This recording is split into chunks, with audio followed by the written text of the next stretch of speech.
The diverging routes of three houses are all satisfying in different ways, but sometimes routes can leave some loose ends that leave players feeling a little unsatisfied. One of the most prominent questions that fans of Claude will be asking is what really happens to him when he disappears in all of the routes except for his own. Some might think that answer is rather cut and dry, but there's actually a lot more depth to his ending than one might initially think. So, without further ado, let's answer the question of what really happens to Claude after he disappears from Fodlan. Claude comes to Fodlan from the land of Elmira with the purpose of finding out how to realistically achieve his goal of creating a united and accepting world. Claude made his way into Fodlan with his family ties to the nobility and attended Garreg Monastery to learn more about its inner workings. Claude ends up being rather uninterested in gaining power or authority in Fodlan itself, and only accepts his inherited title of the Duke of the Alliance because it serves to help him better realize his larger ambitions. This is why, if the player completes the Golden Deer route, they'll notice that Claude returns to Elmira to fulfill his dream there as well. In all other possible routes, Claude is effectively removed from the equation when it comes to power in Fodlan. In the Azure Moon route, he willingly returns to Elmira to fulfill his dream after convincing the Alliance to become incorporated into the kingdom. In the Silver Snow route, he disappears after the Battle of Gronder Field, and finally in the Crimson Flower route, he either leaves Fodlan or is summarily executed, depending on the choice that the player makes. It's worth noting that Claude's willingness to leave under these circumstances reveals that he's a largely pragmatic character, who doesn't really understand or feel the same sentimentality that most people within Fodlan do. This is directly shown if Hilda dies in the defense of Deredrew. Hilda! Why didn't you retreat? I counted on you retreating. Moving on, we're going to largely be talking about what happens in the endings where he returns to Elmira, because Claude's death within Crimson Flower is rather self-explanatory and effectively cuts off any further investigation into his life, with it being ended and all. It's a shame, but it's over now. So, what happens in the three possible scenarios where Claude returns to Elmira after failing to gain a substantial foothold within Fodlan? It might be easy to think of it as beneficial because Claude is able to escape the bloody war of Fodlan with his life and can continue to chase his dream in Elmira, but there are some hints that would take away from that interpretation.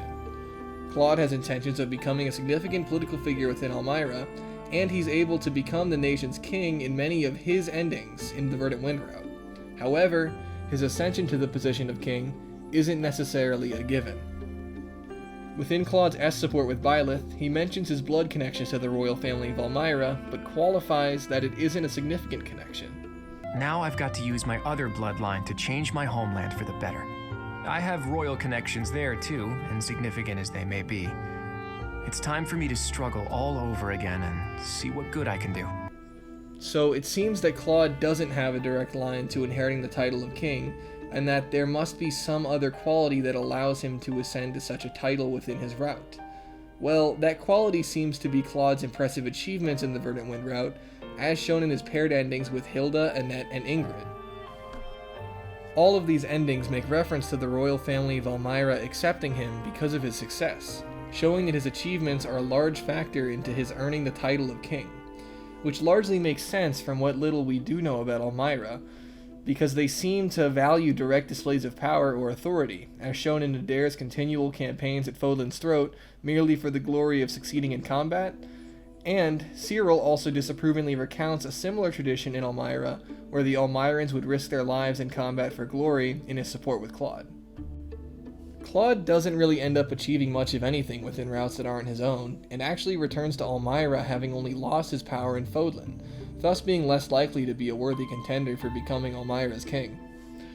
But not being king is the least that Claude would have to worry about within other routes, because it seems that he's actually at risk of being assassinated. Within the Azure Moon route and Crimson Flower route, during chapters 20 and 15 respectively, a suspicious NPC that's classed as an assassin has some dialogue that might pertain to Claude's fate within both routes. The NPC says, "So the alliance is finished, is it? The leader's gone? That damn prince? Seems my role here is at an end. No matter. Should another chance present itself, I'll take a less subtle route." And the Japanese translation ends the dialogue by suggesting that next time, they should be more grand by riding in a wyvern. These lines imply that Claude has an assassin on his trail within these routes, who is likely from Elmira due to the comment about riding a wyvern, which seems to unfortunately indicate that Claude will either end up dying within these routes, or will face a difficult future in being constantly pursued by assassins in his mission of becoming Elmyra's king. This assassin doesn't show up in the Silver Snow route, but this likely isn't a specific narrative choice, and is probably just a result of all DLC dialogue within Silver Snow being a copy-paste of Verna Wynn's dialogue, a chief example being Constance referring to Claude within Silver Snow, even though he's left Fodlan for a while. So to answer the question posed within the video's title and at its beginning, Claude is probably unable to achieve his ambitions in Elmyra and could potentially die from being involved in Elmyran politics. It's definitely not a happy ending for him, and isn't much better than the fate of the other lords within the game, but I think that this fate fits him and the game's themes very well. Claude as a character has a key flaw in that he spends most of his time dreaming of creating vast changes within the world, yet without Byleth he never actualizes these desires within reality. And by being unable to gain the crown within Elmyra due to either his lack of achievements or death is an unfortunate yet fitting end for his character without Byleth. Edelgard never warms her heart without Byleth, Dimitri never learns to stop chasing revenge, and Claude is never able to achieve his ambitious dreams. Hey, thanks for watching my video. Be sure to like and subscribe if you haven't already, and until next time.